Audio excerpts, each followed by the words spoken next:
I often say that queerness is what saved me. It was my queerness that was that moment of rupture that made me totally have to rethink my faith, my experience, my life, because it broke me out of that mold of this is the only box in which I can be good.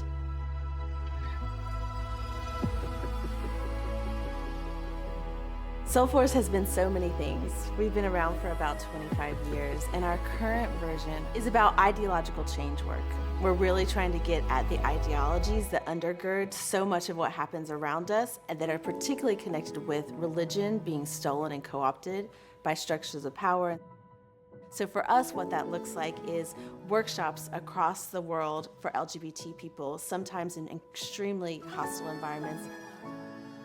Theological resources in 7 languages on our website that people can download for free. A digital language podcast around queer and feminist theology all throughout Latin America. Sometimes it looks like us showing up in my full clergy attire with the full mantle of God to say, you in your fullness are welcome here. Culto Queer is church. It is church in this community of believers who gather and love something together and imagine something together. What if we do center queer bodies in church? To have a reclamation moment of church space, of church tradition, put our own spin on it, queer it, bring our culture from the clubs or wherever else. Let's start with a prayer to an inclusive God, a prayer to a wider concept of what the divine is, to prepare ourselves. This is actually holy healing work that we're doing. And so the poetry felt like prayer, the drag dance felt like prayer.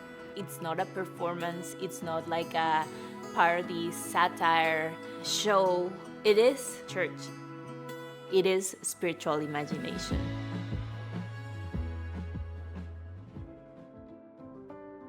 Soulforce was created in the legacy of King and Gandhi. Fuerza del alma, soul force, or satyagraha is this idea that there is a truth so centered to who we are that it outshines all of the lies. There is a truth about who we are as whole and good LGBT people that can expand way beyond just our limits of what we can even imagine. When the Nazis descended on Charlottesville, we showed up because we got invited. Can you please come and be a part of this faith delegation? Last year, when all the anti-trans bills were coming down in West Virginia, we got a call from the University of West Virginia and the ACLU. Can we strategize what a response to the language, the deeply Christian evangelical flavor of these bills, and how we as organizations for human rights respond to that kind of rhetoric? Because it's actually not about the bill. We're actually having a debate about Christianity and trans identity, trans existence within this Christian framework. So we're doing some of that bridging work across theology, from the academy, across activists who are on the front lines, really feeling the weight of what's happening on the here and now, lives at stake every day.